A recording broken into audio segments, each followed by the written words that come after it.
This guy really amazes me, man. He was supposed to talk last night, had to work late, didn't get in till early this morning. Grabbed a couple hours sleep, and he's been with us today. And guy's a miracle, man. I just love it. It's one of those examples of, ask me and I'll come. I'll go where I need to go for my recovery. So it's okay. Quit playing with the balloons, Jennifer. Just let them fall down. Who cares? So come on, Scott. Thank you.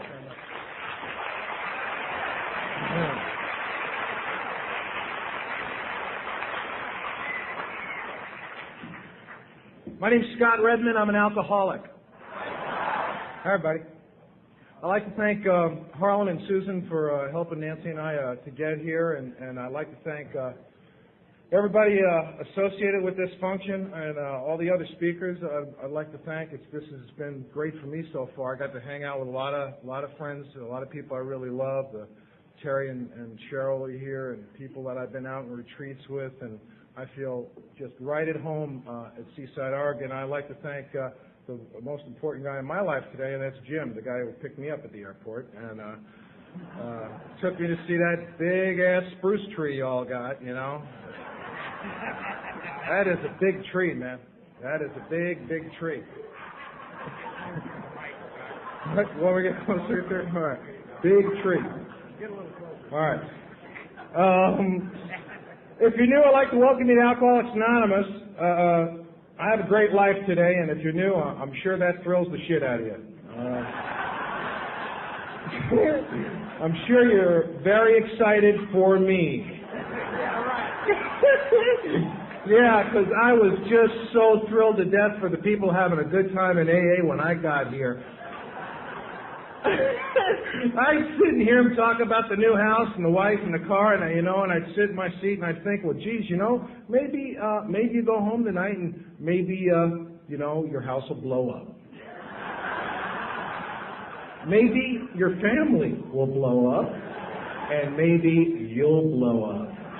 Then we'll see just how spiritual you are next week. So if you know, I'd like to welcome you to AA. If you're anything like me and you're new in Alcoholics Anonymous, you're looking around this room tonight and you're saying to yourself, Alcoholics Anonymous, how did I wind up in it? Alcoholics Anonymous, how lame is this? This is beyond lame. This is lamer than church, lamer than synagogue. This is some plateau of lameness I never even imagined was available to me. Alcoholics Anonymous. Welcome.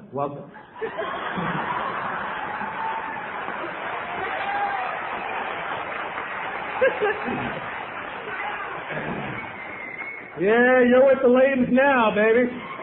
That's right. We're glad you're here. You are now privy to an unending, unsolicited reservoir of information and advice. Because they are going to get right up in your face and talk that long AA crap to you if you are new. Usually a guy with one tooth with a cavity, it is. You know the guy. He's got a belt buckle large enough to serve a whole fish on it, right? Right? You know him, right? You know, do I want what you've got? No, but thanks for sharing. Yeah, I'd like to welcome you if you're new. I'd like to thank all the people running around with white ribbons. Those are the people who want to stay sober. Those are the people running around doing service in Alcoholics Anonymous. If you're new here, I just want to tell you, if they had told me that the top of the pops, the main title here was Child of God, and that if you really succeeded at this thing, you got to do a lot of free work, I don't think I would have lingered very long, but I didn't understand that. I didn't understand that when I got here. If you don't have alcoholism yet, I'd like to welcome you to Alcoholics Anonymous. We'd love to give it to you. I didn't have it when I got here. I was not an alcoholic when I got here. If you're a drug addict, I'd like to welcome you to Alcoholics Anonymous.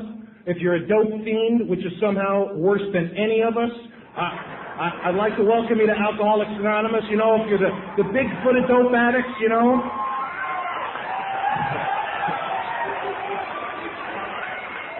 You know, if you're a dope Goliath, I'd like to welcome you to Alcoholics Anonymous, you know. And just suggest that you just catch alcoholism. You can have anything else you want, but just in addition to it, catch alcoholism. Because we don't have a book for dope Goliath. We have a book for alcoholism. I didn't have it when I got here. And if you don't have it, they're going to lie to you and tell you you can't catch it, and it's a lie. I caught it at these meetings. I caught it from you people. Dr. Paul is fond of saying that the infection happens at the meetings and it enters through the ear. Isn't that the truth? Isn't that the truth? It enters through the ear, spreads throughout your entire body, start infecting other people, give it to your family, the whole deal. You know? I did not have alcoholism when I got here. First of all, I'm Jewish, and Jews don't drink because it might dull the pain.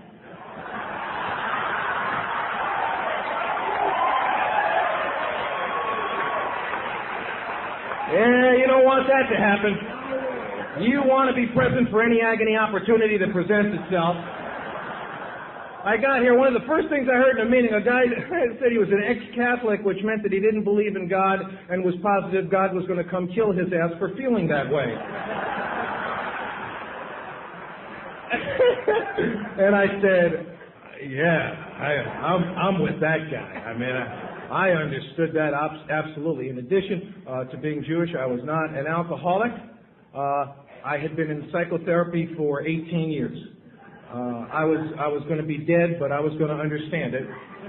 And by the time I got to AA, and I'm not putting therapy down. Therapy is great stuff. It says on page 133 of our book, if you need a doctor, well, by all means, go get one. But what I was doing, I was involved in a colossal blunder. I was trying to treat my alcoholism with psychotherapy.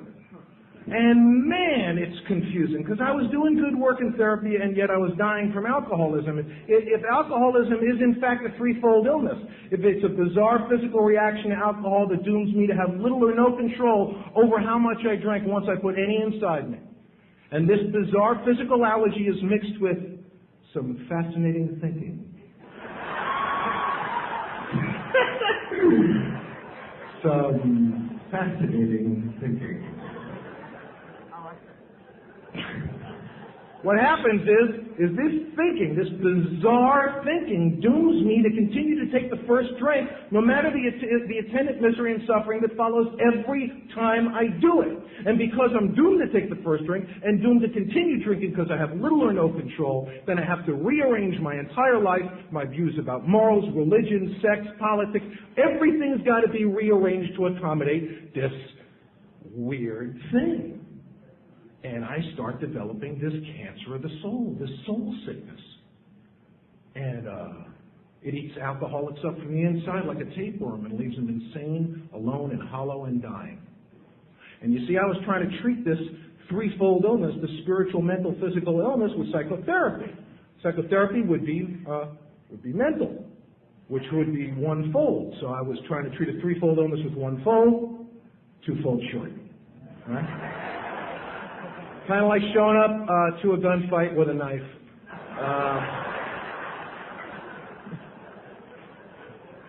I was unprepared. And I didn't even know it because I didn't have alcoholism. In addition to being a therapy patient, I was not an alcoholic. I was a dark, complicated, adventurous artist. But not an alcoholic. I was not an alcoholic. I was a artistic Jewish patient, I guess is what I was by the time I got to Alcoholics Anonymous. So if you're new here and you don't have alcoholism yet, please stick around. And I'm just going to urge you to do this. Stick around long enough to get a diagnosis. I grew up in the Bronx in New York City. Anybody from the Bronx? Nobody here with the Witness Protection Program yet? Nothing? No, there he is, and he's raising his hand. You really know he's from the Bronx, right? Yeah, I'm with the Witness Protection.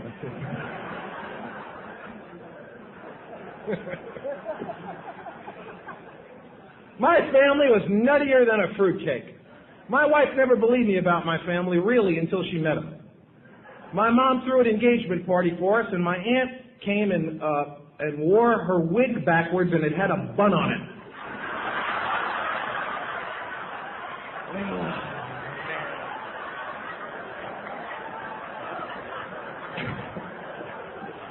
And it wasn't a mistake. It was the look she was going after, you know? Nuttier than fruitcakes. My aunt took a anything you got for free in my family meant it was stolen. My uncle was a welder, and he used to get these free bales of steel wool. And my aunt took a decorating course and made throw pillows and filled all the throw pillows with the steel wool. Now, after a while, that stuff works its way through on you. So when you go to their house and you look around, everybody was moving just a little bit, you know what I mean? There was a little spin on the room, you know? Up, down, moving, all.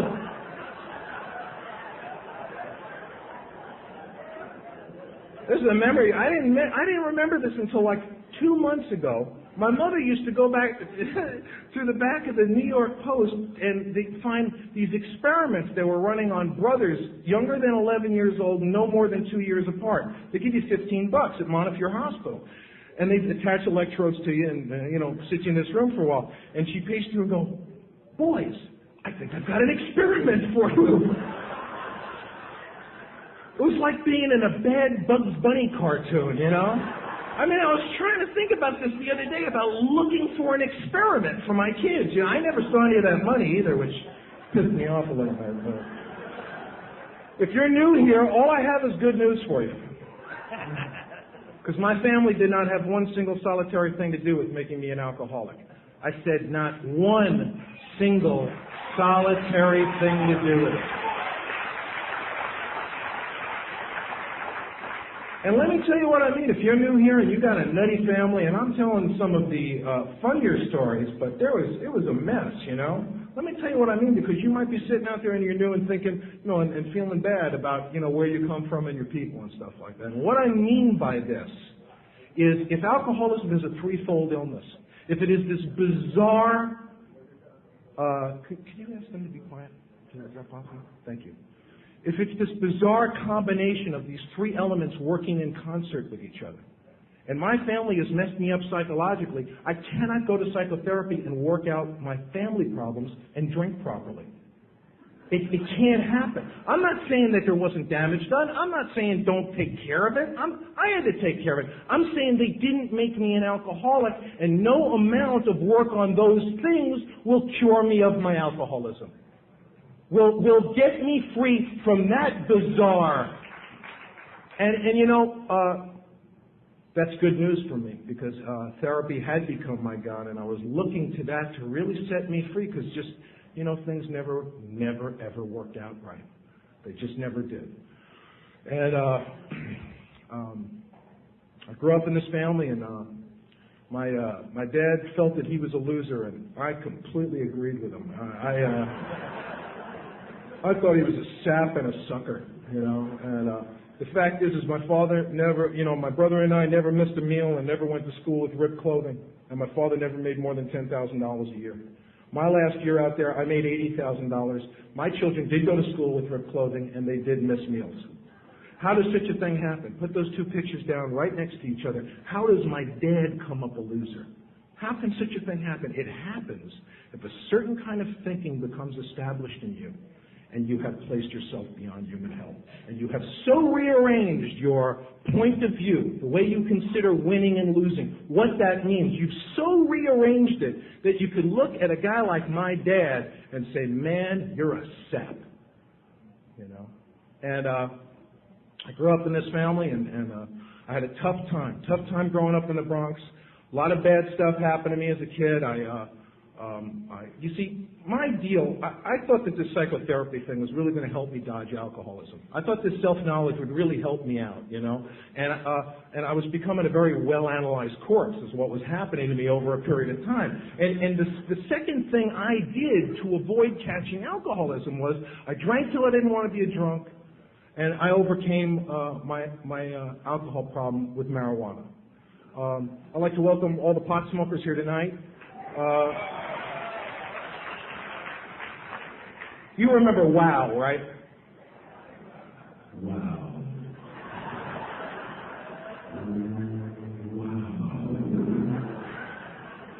Right after wow, usually came what? What? What? Wow. What? Wow. What? Watching a pot smoker is like watching a dog try to run on a linoleum, you know? There's like a lot of activity, but no movement, man. But there is a lot of shit going on there, you know? But nothing catches. Nothing's moving forward at all, you know? I triumphed over marijuana with pills. I was victorious over pills with cocaine. Cocaine's a very good drug. It's especially good for sex if you enjoy sex from the Neolithic period.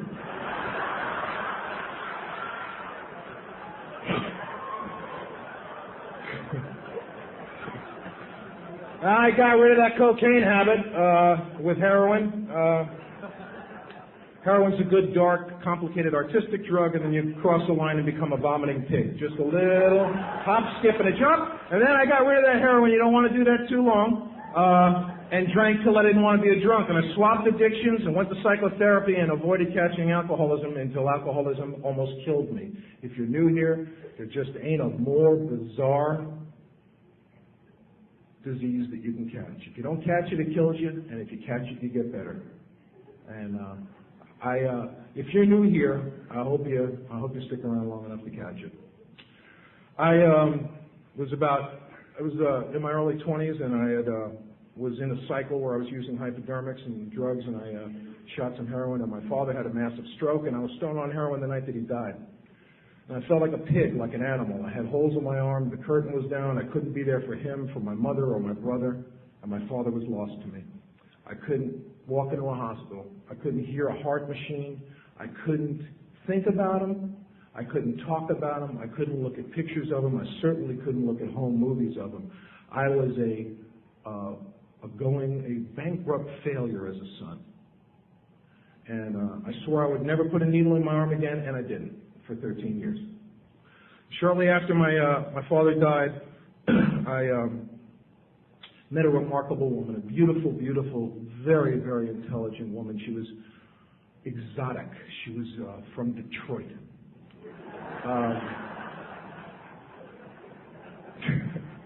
And to me, that was exotic, man. I had never been out of the Bronx, you know.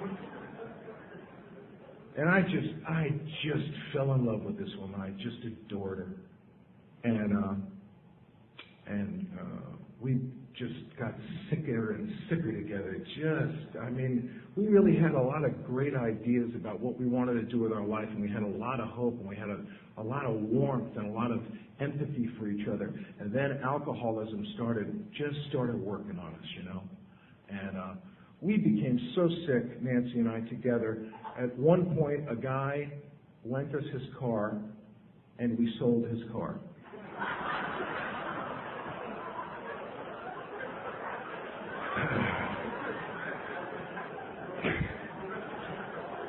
I will never forget this guy's voice on the phone as long as I live. He said, "You sold my car? I lent you my car. How could you sell my car?"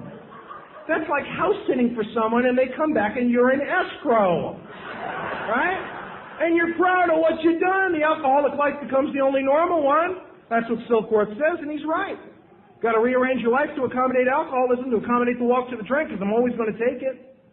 You know, it was the end of the month. We didn't have money. I looked in my wife's eyes. I said, "Sweetheart, I am so sick of acting like a kid and borrowing money. Let's stand on our own 2 feet. Let's sell the car." And she looked at me with tears in her eyes and said, "Let's do."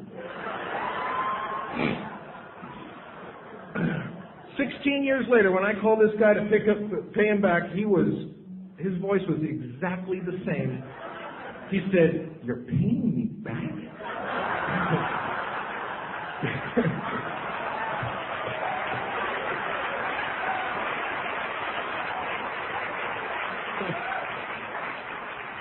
He was a lot more surprised with the second call.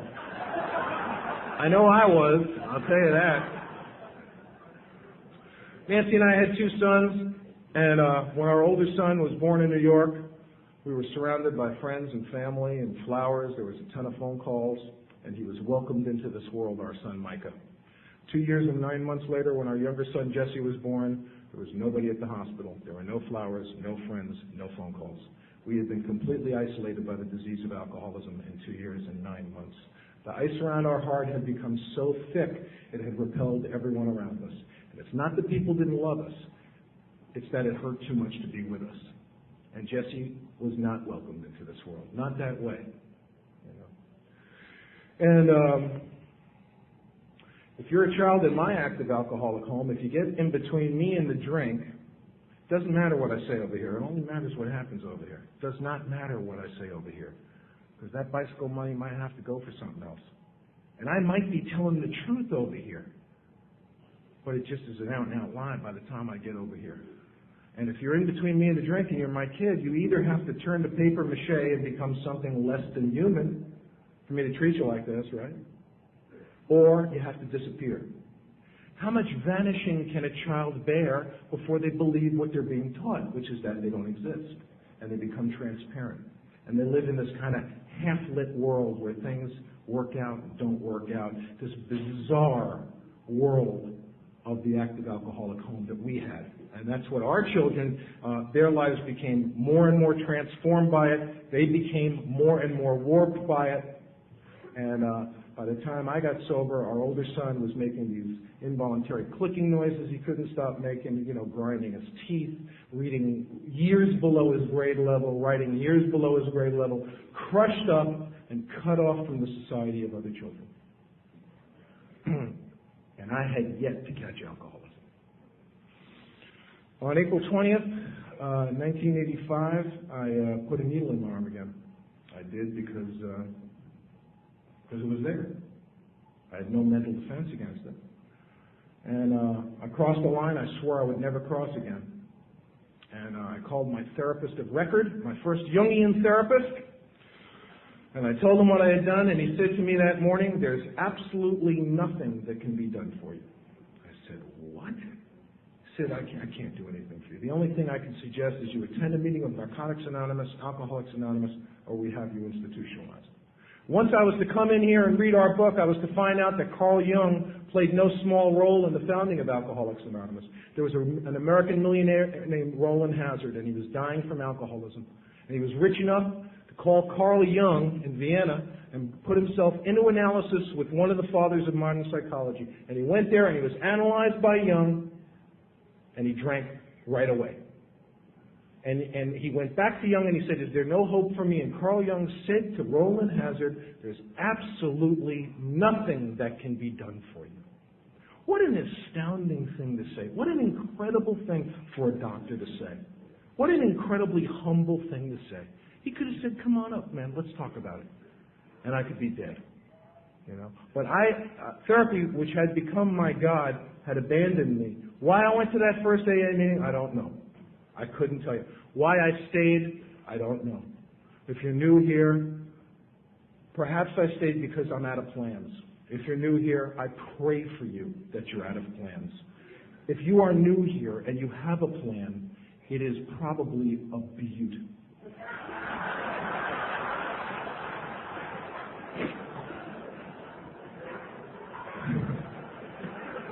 Don't use your plan.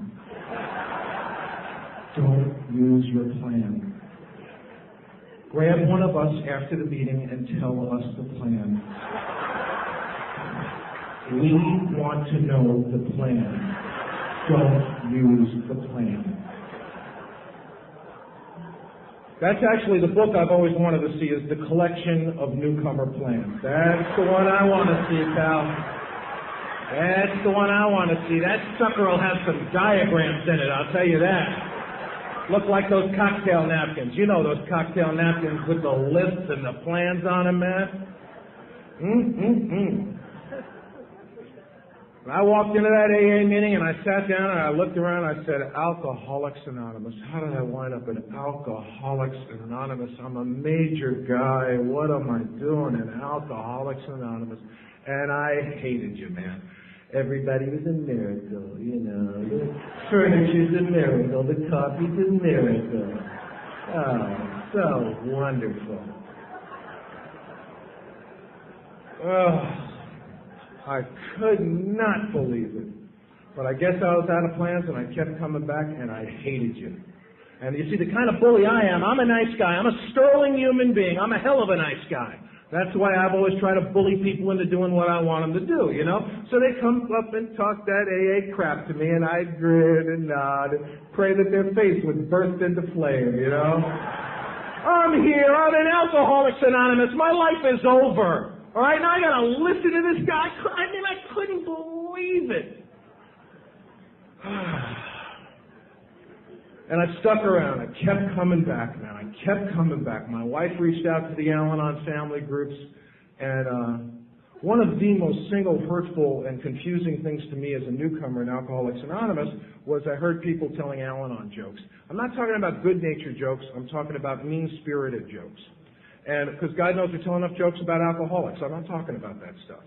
And for me, it was very confusing and very hurtful because my wife had reached out to Al-Anon and was getting her own miracle, and I was really, it was kind of rekindling my feeling of any kind of pride in my wife. And I was confused by it until I stuck around long enough to know that the people who were doing that were ignorant and didn't know what they were talking about. I judge no man. And if you are doing that, then you're casting your vote. We all get one vote. I used to get all the votes. I'm down to one now. And if you are doing that, I guess you're casting your vote that on a public level that's okay to do. And tonight I get to cast only one vote, just the Scott Redmond vote. My vote's that it's not okay. My vote is that it's not okay.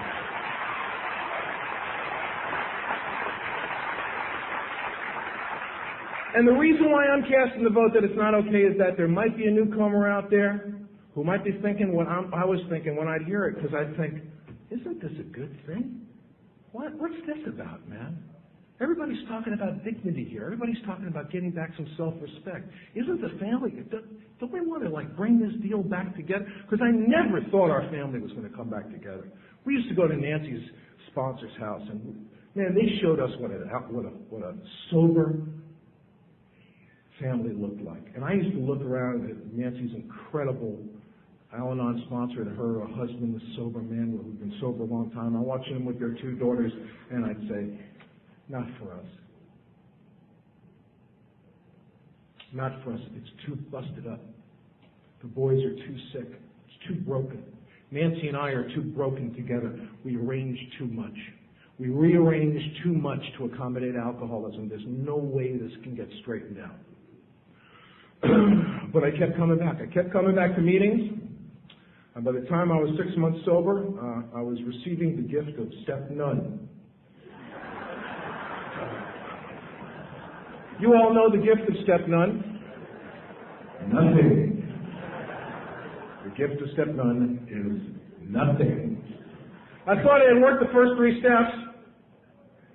I admitted I was an alcoholic. That's a fatal illness, you know. That my life was unmanageable and my life was a mess. That I come to believe that a power greater than myself could restore me to sanity. Not that he would or should, but that it was possible, right? And I, at the same time, admitted that I was out of my mind, right? And that I had decided to turn my will and my life over to the care of power of God as I understand him. Now, it says in our book, it says the third step will have little permanent or lasting effect unless immediately followed by a strenuous effort to face and to be rid of the things that have been blocking me. In other words, if I don't do a 4th step, this is not my opinion, it's in that wacky blue book. If I don't do a 4th step, the 3rd step's not going to really be with me, it's going to kind of come and go. So all I had really done was admitted I was dying, my life sucked, and I was out of my mind. How come I didn't feel any better? Why should I have felt any better? After a while, I mean, granted, when you first do those first couple of steps, man, I got the rush. I felt a part of until the resentments, the fears, and the sexual problems, and the soul cancer, and the brain fever, and that big, that untreated alcoholic vein pumping like a garden hose on your forehead. You know that one, right? And I was 6 months sober, and I knew I was going to drink, man, because I was here long enough to see the drill. Don't work any steps, get to the podium, get nuttier and nuttier, share your sickness, and share your way right out the door. All right? I had seen the drill. I had seen it over and over again. I had seen you do the work, you stick. You don't do the work, you go. I had just seen it over and over and over again, and I knew I hadn't done anything. So, in Alcoholics Anonymous, it reared its head in our life. The boys were getting a little less frightened. Things were getting a little more consistent. Money was winding up back in the house. Nancy had reached out to Al-Anon. And despite me, the program was starting to rear its head. My wife has since then told me that I did change early on. I didn't feel it. And so I asked the guy to sponsor me. Man, this guy talked about God and he didn't sound like a sap, and I watched this guy real careful, man. He had been a bad guy. I knew he had been a bad guy. When you look in their eyes, you see them little bunny rabbits and antelope hopping around, in there. I knew this guy had been a bad guy, and I knew he wasn't anymore. And I asked him to sponsor me, and he made sure that I had done some reading in the big book of Alcoholics Anonymous, and then he invited me to his apartment. And he spent hours with me, hours one day, for fun and for free. And I couldn't figure out why he was doing it. And he showed me a lot of care and a lot of attention. He was very kind to me. And he read chapter 5 to me, and on the way through, he took me through the first 2 steps. We reached step 3. We made a decision together and got on our knees and prayed together. Certainly something I had never done in my life. And then he finished chapter 5 and then went back and gave me instructions on how to do a 4th step from the big book of Alcoholics Anonymous. Now, you hear some people say, and I know it's true for them, that they mostly resented themselves. I know it's true for them, and I know it's absolutely untrue for me. I hated me, but nothing compared to how much I hated you. I hated you so much more than I hated me, it's difficult to describe it. I am not a suicide person. I'm a homicide person. All right? I vastly prefer your death to mine. I always have. And I am not knocking the suicide people. All right? This is not a knock, because it's kind of the flip side of the same coin in a way, But I figure I kill all of you, I got no reason to commit suicide, So I'm way ahead of the game.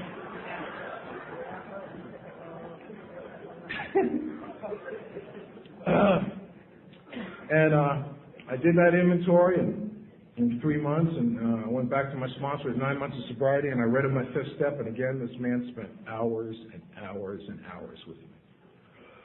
And afterwards, I did 6 and 7 for the first time, and then it came time to do my 8-step list. The best reading of the 8th step I have ever heard in my life took place at my old home group, and it was done by a guy who I had never seen before, and I've never seen him since. His name was Nino, and I'll never forget him. He was there with a hospital group, he had a hospital bracelet on, and he had never read chapter 5 before, and he read it for the first time that night.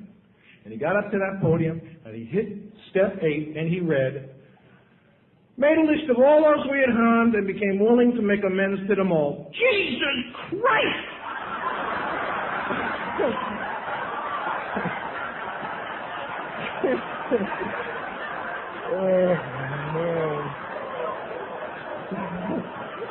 And he looked out into the room as if to say, "Have you seen this?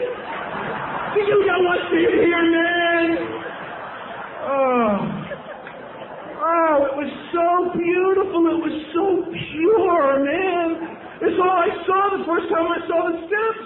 No, not those people, not that money, man. I wouldn't have taken that much money. None of them knew I had to give it back. No way. Not the car. Oh, man. Oh. If you're new here, don't worry. It's 8 steps from where you are anyway, for God's sake.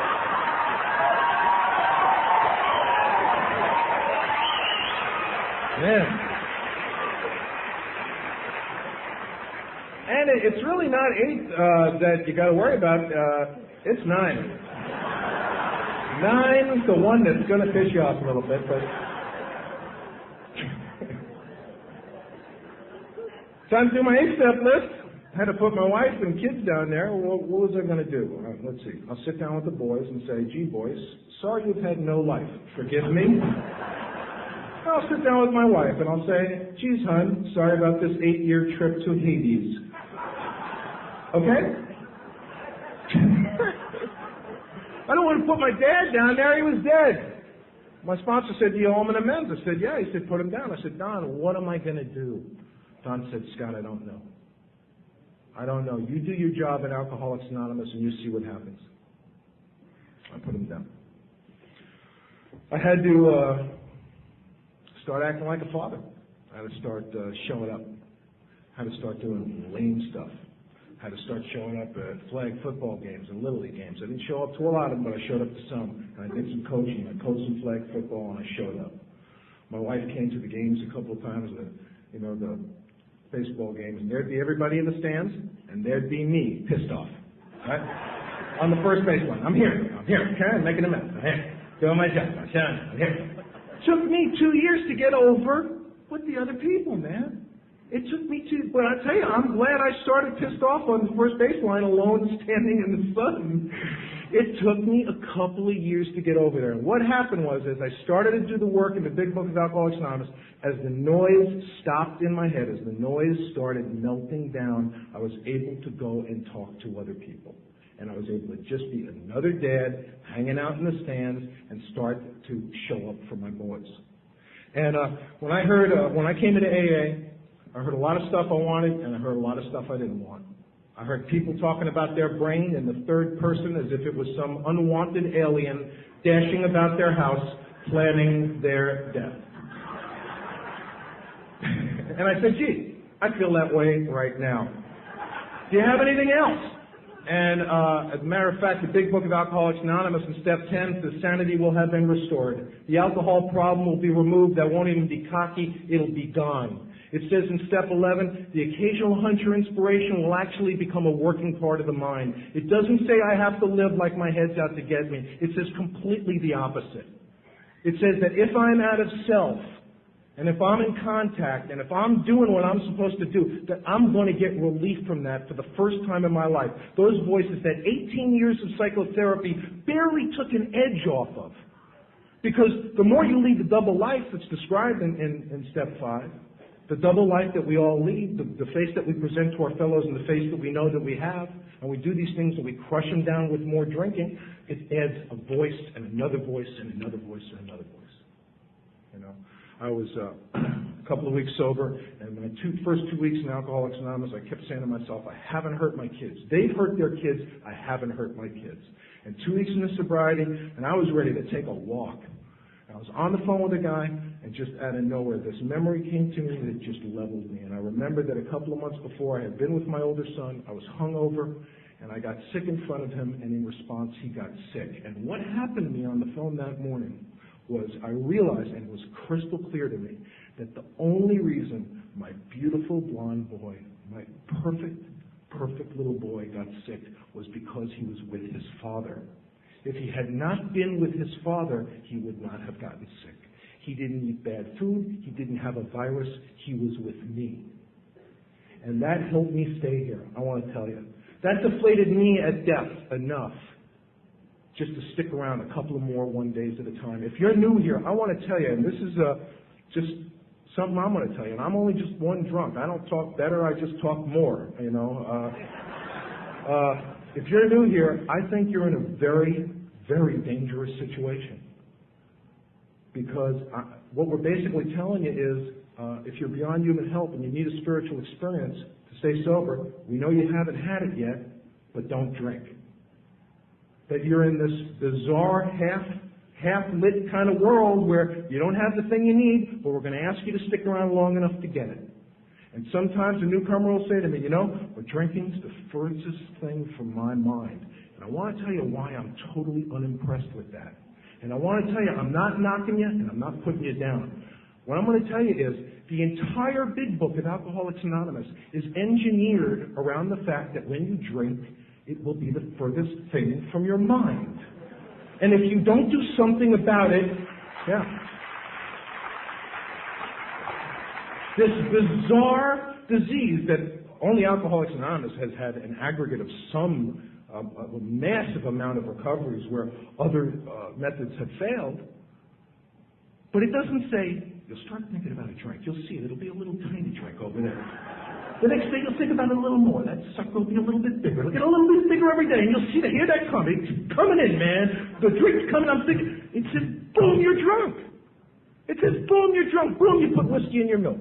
Boom, you cross that threshold of the hotel and you say, man, a couple of cocktails would be great with dinner. You know? And so, again, I'm not knocking you, I'm not putting you down. I'm just telling you, if drinking's the furthest thing from your mind, that's fine, but that's what our book is about. Our book is about this bizarre mental twist that once we're in the throes of it, once we've been warped by this alcoholic insanity, it seems that nothing else, nothing besides this power greater than yourself, which these spiritual tools, not spiritual weapons, spiritual tools, are engineered to try to pull us out of. So I started doing my job in Alcoholics Anonymous.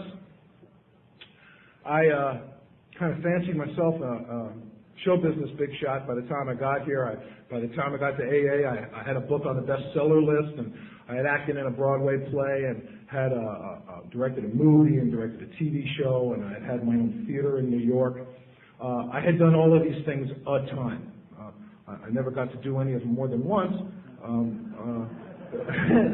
Because when I'd leave, they'd move the business, so I couldn't find it again. And when I got to Alcoholics Anonymous, I had a writing job for 20th Century Fox, and I turned a year sober. I was, kind of becoming sort of a spiritual behemoth, and I was up to direct a situation comedy. I really wanted this job, and I didn't get the job, and I almost drank. And I couldn't believe it, man. I went to my sponsor, and I said,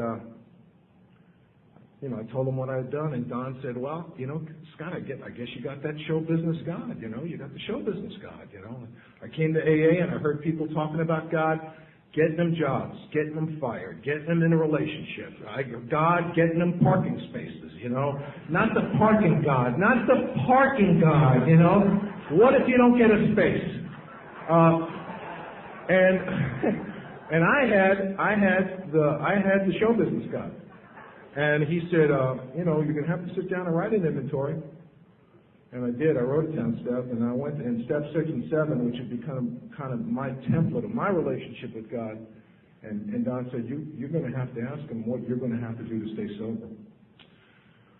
And I did step 6 and 7, and I prayed, and I said, Father, you can have show business too. All right? You can have it too. I'm done. I'll do anything. I'm willing to do anything for a living. Just don't let me drink. You can have this too. And within 3 months, I was working as a cook on a catering truck, and I looked up to God, and I said, I didn't do this. I did not. We've had a grotesque misunderstanding.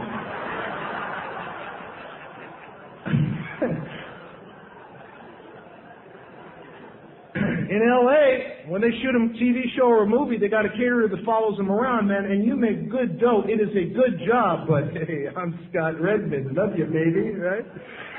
I can't be doing such nonsense, working, getting paid, bringing the money home. So my first day catering on this movie, the executive producer and star of the movie was a guy who I had worked with in the business, and he stuck his head on that kitchen truck that morning, and he said, can I have a burrito, Scott? And I turned around and I said, what's happening, man? He said, is this your truck? I said, no, but it's my spatula.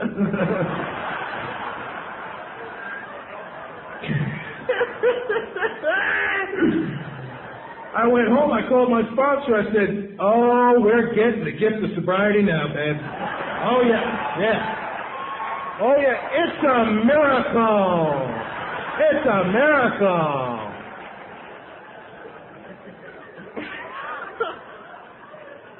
He said, sounds like you've got a resentment. What do they take a sponsorial workshop for this stuff, right? You better sit down and write, pal. I'm resentful at Scott for working on a kitchen truck. It affects my self-esteem, pocketbook ambition, personal relations, and sex. A five-bagger for sure. Now, what am I going to ask God to take away? What? The truck, the guy, the burrito? What am I going to ask?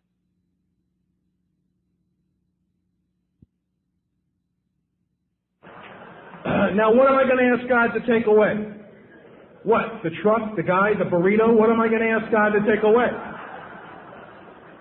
It's no big deal, right? Resentment's no big deal. It's just the source of all spiritual illness, the great destroyer of all alcoholics. It'll cut you off from the sunlight of the spirit and kill your ass dead. But don't be alarmed. I'm going to die. I'm going to die. This is life and death. What am I going to do? What's blocking me? Blue skies. God's got a magic wand. He comes down and touches me on the head. What poison in me, if it was removed, this thing would be gone and I could live? I'm ashamed. I'm ungrateful. All right? I got a job, man. I'm making dough. Guys sober up, they don't even get work. All right? False pride. Grandiose. All right? Impatient. Things aren't moving along. Not trusting in God, playing God. Things aren't going according to the Scott Redmond program, a fabulous program. This is what I had to take to my God in steps 6 and 7. I also had a resentment against God for putting me on the kitchen truck. God had woken up that morning and said, let's keep Saturn on its axis and get the Redmond boy. Get him. Get the Redmond boy. Keep all the atoms in the galaxy together and get the Redmond boy. It's so bizarre. This thinking is so bizarre that's what's happening. That's what.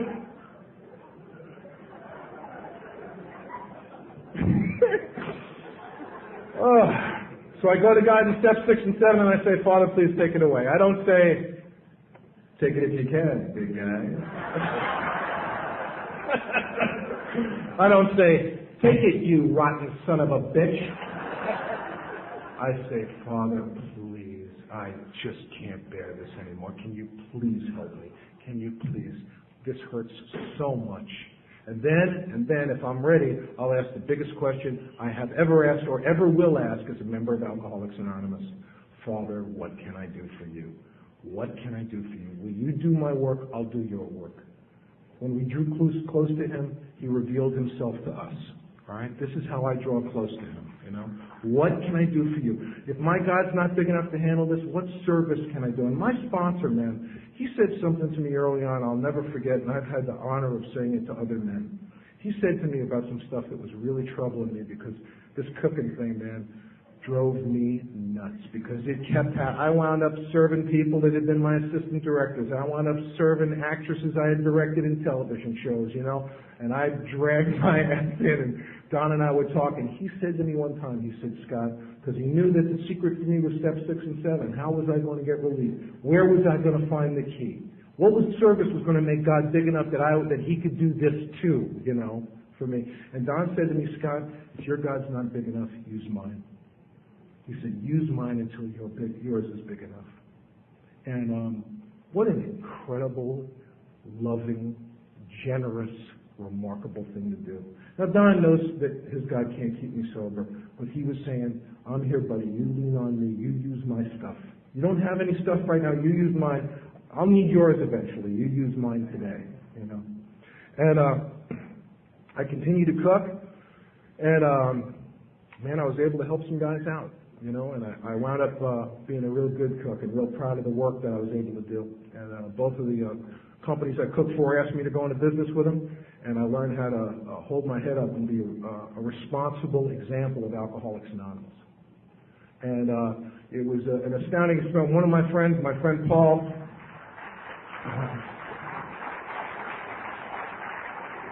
a friend of mine, Paul, He was going through a humbling experience, and he used to have a prayer that he shared with me. He used to say to God, Father, please help me. I'm willing to do anything, but please don't let it be as bad as what you did to Scott.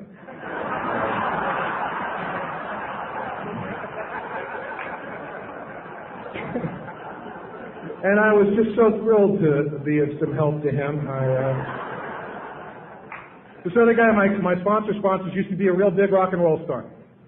He was a couple of years sober, and he was out in the Santa Fernando Valley, got a job digging fence post holes. And this other guy that Don's sponsor was with him, this kid's about 17 years old, and Dave and this guy they're digging these fence posts, and all of a sudden the kid just cracks up. He cannot stop laughing. And my buddy says to him, what the hell are you laughing about? And the kid says, I always wanted to hang out with rock and roll stars, man,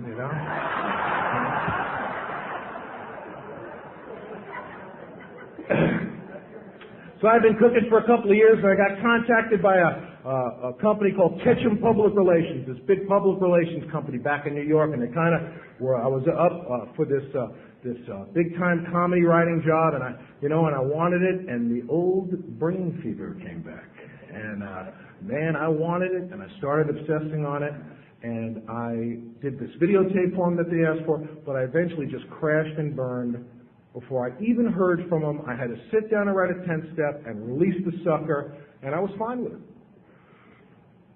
And a couple of weeks later, I get a phone call from Ketchum that I didn't have the job, and I was fine. Hung up the phone rings. It's my catering company. Can you go up to Lake Arrowhead, which is in the mountains above L.A., and cater a commercial? I said, yeah, sure. I got in the truck and I got up there and grabbed the call sheet, which tells you, all about what you got to do. And I see the company, the commercial was Ketchum Public Relations. I'm feeding them now. Now I'm feeding. I look down at the end of the truck and there's a guy with a videotape camera and he's taping me. And I said, what are you doing? He said, oh, we're taping the making of the commercial. They're taping my humiliation.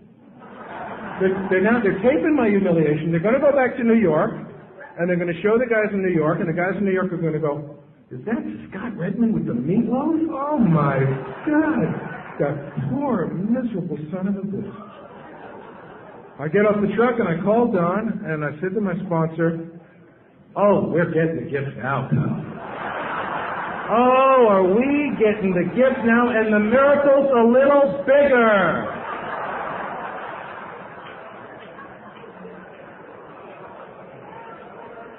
He said, I guess God had enough writers and needed a few cooks today. And he said, Scott, you told God you wanted to work for Ketchum. You forgot to tell him what you wanted to do. Oh, man.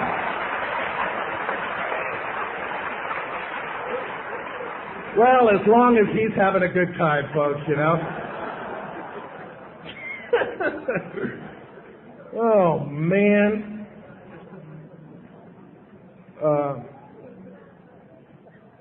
My first year of sobriety, I was on line waiting to buy my lunch. There was a guy standing in front of me, and he was buying a can of Colt 45 with, loose lint and change. You know the guy. He'd been there for like a week, He turned around and looked at me, and then instead of my best Bronx saying, what are you looking at? And I said, how you doing? He said, you don't know how I'm doing. Nobody knows how I'm doing except for the people in Alcoholics Anonymous. So we went outside and we talked, and then I went on my first real 12-step call. I got a guy with more time than me, and we were told by a city agency or some guys to take this guy down to County General Hospital and dump him off at the door. Don't go in with him. Dump him off. Don't show them that he's got any resources. Just leave him and book. We did. We went through I don't know why, we went through the whole deal with the guy. We went all the way up to the alcoholic ward with the guy. And about halfway through, he turns to us and he says, I feel like I'm dying. And the guy I'm with said, that's because you are. And I told the guy aside, I said, how could you say that to him? How could you say that? I'm scared he's not going to like us, right? How could you say such an awful, insensitive thing to this guy? And the guy is in a county facility. He's been told to lie, that he's got blood in his urine, to break his way into an alcoholic ward. What is the guy supposed to say? Bad day. You're having a bad day. This is not a bad day. This is what dying feels like. I'll let you know when you're having a bad day. This isn't it. And if you stick around here for any appreciable amount of time, you will see men and women walk into the doors of Alcoholics Anonymous with bottoms that will make your hair stand on end. You will look at that man or woman and you will say to yourself, they'll never drink again. Not with what they've been through. Not this time. They'll never drink again. And if they don't treat their alcoholism with the program of action outlined in our book, it won't be the bottom. It'll be a bad day. Bad set of breaks. Time when people were being particularly mean to them, and they'll get on with the business of dying. And I hope and pray for you, it never stops to hit you in your heart. I hope and pray for you, it never ceases to make your blood run cold when you watch them go. You know, better you than me, yeah, fine. But the guys that I sponsor today, who are dead today, I miss them. I love them. When I told them I loved them, I meant it. My wife misses them, and my kids miss them. And sometime after this, one of the guys I sponsor, he ripped some people off in the program, stole some money, you know, and ripped off a car. He was making me look pretty bad. And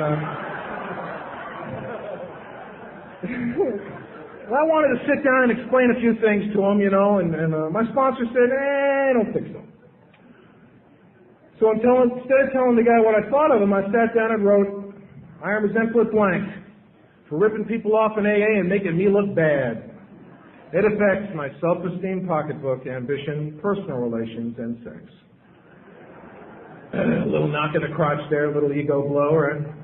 What are the defects in me? If God were to remove the resentment, it would be gone. I'm self-centered. I didn't rip anybody off. He did. I'm a people pleaser. I care more about looking good in the program than what this guy's going through. I'm playing God. I can't get him drunk. I can't get him sober. And a new one, didn't get this till I came into AA and became a spiritual Goliath. I've got spiritual pride. How dare a man comport himself thusly after coming into contact with a man of my spiritual caliber? It's unbelievable. Sometime after this gentleman found out that he had a fatal illness, and he was told by a county agency that all they could do is take him, drop him off down at County General, and dump him off at the door. And I knew that that wasn't true because I had done my job in Alcoholics Anonymous. And I guess he couldn't call anybody else because they had either told him what they thought of him or he had burnt them out. I was the last guy he could call because I had done my job in Alcoholics Anonymous, and I got to be there for a man during his death. And my father came back into my life.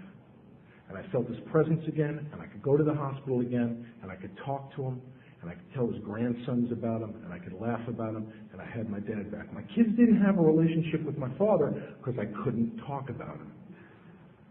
Because I did my job in Alcoholics Anonymous, and my dad had been completely lost to me for so long that when he came back into my life and I was able to talk to him again and have that again in my life,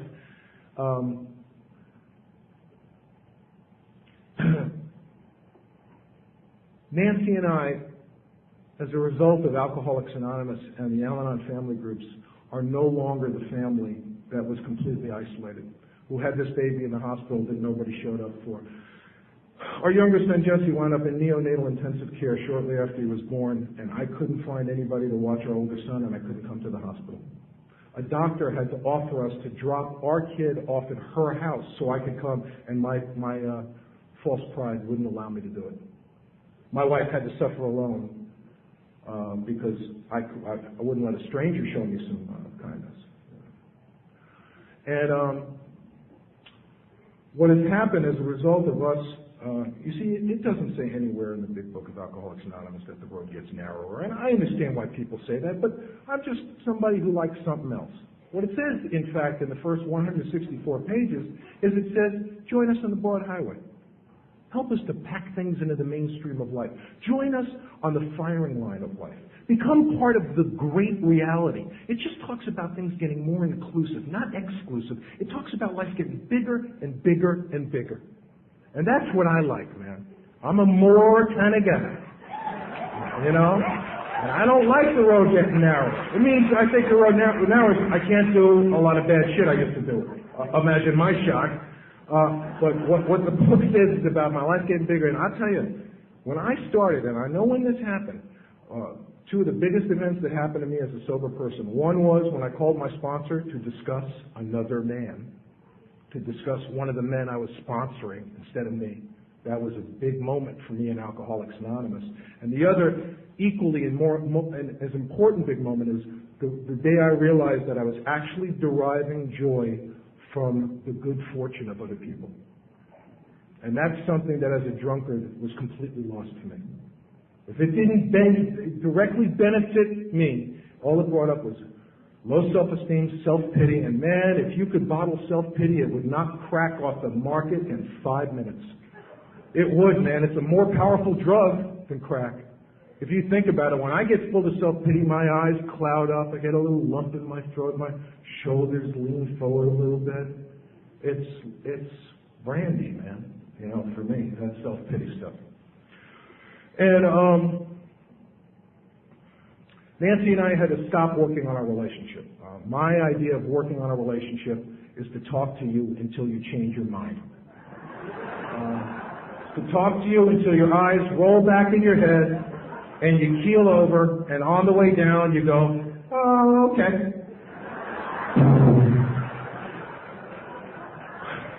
We started working on bringing a better person to the deal, working on ourselves, getting closer to God, working a program, and bringing a better person to the deal. Our sexual inventory, I'm sure if you're new, it thrills you that we have a sexual inventory. On page 69 in our book, I use it as a template for my relationships in this world, not just for sex. It says we write about 7 different points. Where have I been selfish, dishonest, or inconsiderate? Where have I unjustifiably aroused jealousy, suspicion, and bitterness? And what should I do instead? Not what could I do, what should I do? In this way, I try to shape a sound ideal for my future life. I ask God to help me walk toward it. I get to write about the guy I always wanted to be and never acted like. My whole life I stood next to men 10 years younger than me and said to myself, I wonder what it feels like to be grown up. That's a horrible thing to feel for a grown man. And once I started doing this work, I started understanding why I didn't feel grown up. Where have I been selfish? I want what I want when I want it. Where have I been dishonest? Well, man, it was ugly. Cleaning the house. You might think I'm cleaning the house because a grown man, should have the dignity to live in a clean house. No. I think that a certain amount of housework should equal a certain amount of sex. Right? There should be conversion tables on the back of cleaning products of housework to sex. Wow. I smell a marketing tool. Entrepreneurial spirit up there, right? So I'm never cleaning the house because a guy should live in a clean house. I got all these agendas going on, man. What does this have to do with alcoholism? What does this have to do with it? Nothing unless you're going through it. And then it has everything to do with it because it was the work I had to do to get closer to God and start feeling like a grown man for the first time in my life. And then I could act like a grown man with my sons. And then I could be a grown man and you know, it's an incredible thing. I did something that doesn't happen a lot in AA. It happens to some people, doesn't happen to everybody. I allowed myself to be sponsored. You know, and that's a big thing, man. You don't have to. You know, this is the only deal I know of where you're allowing someone to help you. And you can fire them. I still haven't gotten any pay stubs. I don't know where that phrase comes from, but that's an incredible thing. If you don't, you can get a designer sponsor, you know, you can do all that stuff. If you don't allow yourself to be sponsored, and I'll tell you what happened for me, is a man showed me a lot of love and a lot of attention and a lot of time, and I then was able to start showing that to my family. I was able to start showing that to my wife and my children. I allowed myself to be fathered a little bit, and I learned how to be a father as a result of Alcoholics Anonymous. And I was really sorry I couldn't be here last night to hear my wife talk. I love hearing her talk because I find out a little something more about our marriage and about her, and every time I do hear her talk. And I just, you know, my God doesn't, and this is just for me, He doesn't care if Nancy and I are together or not. He expects me to do my job in Alcoholics Anonymous if we're together or not. But I just adore her. I just adore her. I just adore my sons. I used to wake up at night when I was drinking, and I used to look at her jugular vein pumping, and I used to say to myself, how can we put a stop to that?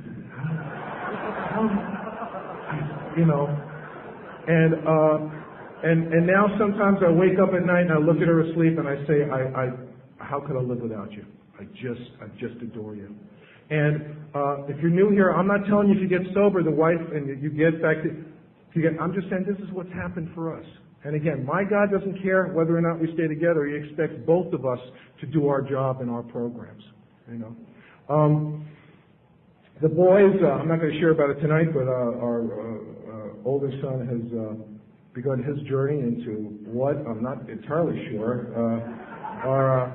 But the boys recovered, and the boys recovered from the terror that they were in, and this family that had been completely isolated as a result of alcoholism. I'll just tell you, a year ago, we live in Sherman Oaks, California, and on January 17th at 4:31 a.m., we were right in the middle of the big one, the quake hit, and Nancy claims that I left a footprint on her forehead getting out of bed. I think she's lying. I still think she's lying. I said my prayer, holy shit. I got a little more spiritual later in the day.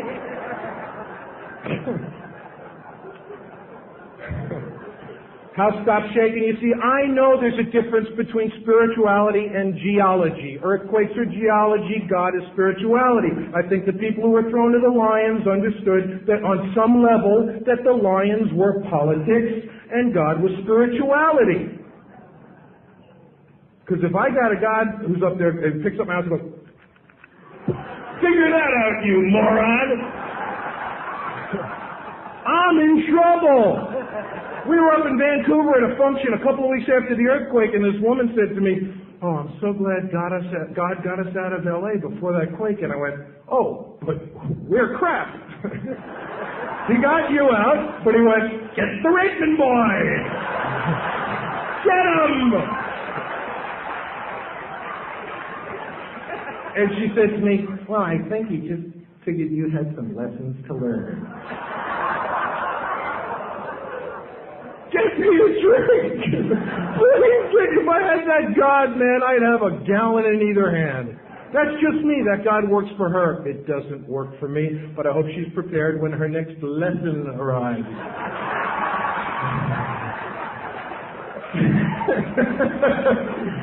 I hope I see her afterwards. Ask how the lesson went.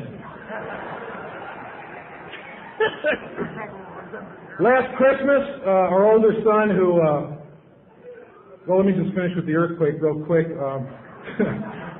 After it stopped shaking, we walked a couple of blocks from the house where a guy I sponsor who had a 5-month-old baby and his wife, their place was completely destroyed, and we moved him into our place. And we walked a couple of more blocks where my sponsor lived. His place was completely obliterated, and a guy had just died in Don's arms, was just electrocuted right before we got there and passed over while Don was holding him, and his place was completely wiped out. And what happened is my enthusiastic, committed, loving AA family kicked in, and people just came together and started swarming apartments, moving people out, making sure people had money, had food, taking care of each other. And this family, myself, Nancy, and our boys, just had people packed in. And this is the family that was completely alone, had been completely alone, and were right in the pocket. We're at this one apartment, there's 20 happy, dopey drunks moving everything out. No one's yelling, no one's bossing each other around, everything's getting done. And this guy's neighbor is all alone, and she looks at me and says, how do you get them? Can I get them? I said, well, you have to almost die, Vomit a lot will come back.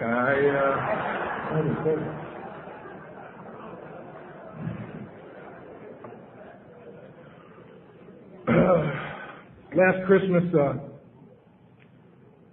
there's a guy, my dear friend of mine who I've stayed real close. Our son has had some problems with drinking and drugs in the last couple of years, and I've stayed real close with this guy, and I love him. He's a guy with some time in this program who I really love and respect. And last Christmas, Christmas morning came and Mike didn't show up. And I was starting to get pretty pissed off. Not for me, for my wife. She had gone, she had gone through a lot of trouble, and not for me. It was for my younger son, because it meant a lot to him. I certainly wasn't angry for myself, and I was getting nuttier and nuttier the later it got. And I knew I was in the toilet pretty good, and I called my friend Cliff, and I told him what was going on, and he said to me, "What do you want to do?" And I said, "I'll tell you what I want to do. I know where he is. I want to go pick him up, and I want to beat the crap out of him."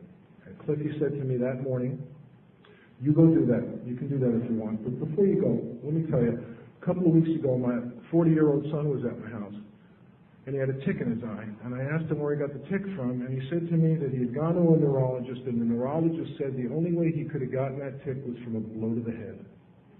And Cliff said to me on the phone, "I know I'm the only person who's ever hit him in the head." And my violence completely went away, just absolutely evaporated. And I said to him, and I thought to myself later, I said, why would a man tell another man such a thing? I mean, out there in that world, man, you could stand on the shoulders of a mistake like that and make yourself a little bigger. Why would a man do that? Because he's supposed to. Because once our dark past is in God's hands, we can help others avert death and misery, because he was perfectly there for me that morning. And I said, "What should I do?" And he said, "Hang up the phone, take the third step using your son's name, and then go in and see what your family wants to do." And I followed his direction, and Nancy and Jesse said, "We're sad and we're mad, but let's have us a morning." And we had a great Christmas morning. And that day, about 35 members of Alcoholics Anonymous and Al-Anon trooped in and out of our house, because that's where we are, because we live in the house that Nancy's sponsor lived in. Not the same house, but it's the house that I used to go to and say, "Not us. It's too broken. It's just too broken, and it can't happen here." And it's exactly where I live.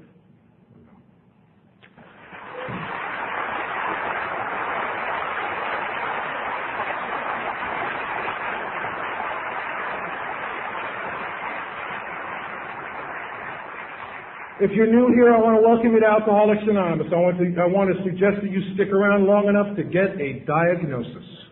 Just long enough to find out if you have alcoholism. Our problem mainly rests in our mind. If it didn't mainly rest in our mind, after we got the drugs and alcohol, the alcohol out of our body, why would we ever go back and drink again? Some months ago, I was talking to a guy I'd met at a meeting. He was a couple of weeks sober. He called me that night, and he talked to me for an hour. And I said, 4 times, so he'd know I wasn't dead.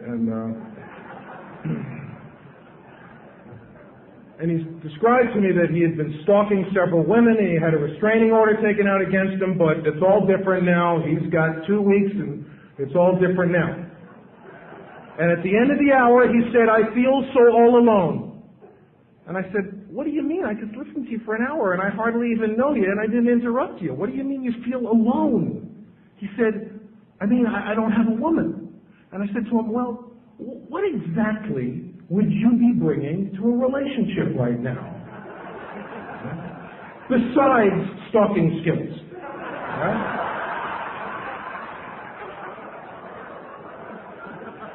What are you bringing to the party, pal?" What a catch, huh? Our problem mainly rests in our mind. A while ago, I was on the phone with this guy, a new guy. Nancy's walking through our room, and as she walks through, she hears me say, "Okay, let's say the aliens are coming." Well, she stopped short. She ain't going to miss this for nothing. I said, "That's an outside interest. I have no opinion on whether or not the aliens are coming. I just have one question for you. Why are they coming for you? Why have they traversed an entire galaxy for your sorry ass?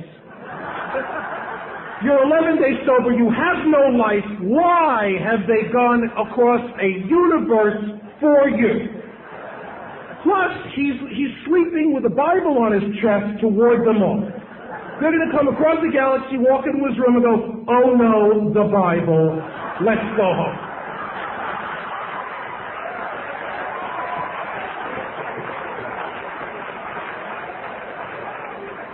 Our problem mainly rests in our minds.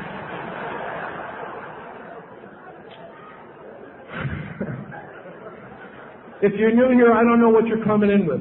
I don't know if you've lost your dad. I don't know if you've lost your kids. I don't know if you've busted up your life. I don't know if you've destroyed your relationships. I don't know if you have the defective character of murder. I didn't have that defective character, but I've sponsored men who did. And they have, those who have gotten sober have been able to help other people with that defect in a manner that I can't help them. Because they can look into the eyes and say with complete confidence, this thing is for you too. Welcome to Alcoholics Anonymous. Welcome home. Thanks for having me back.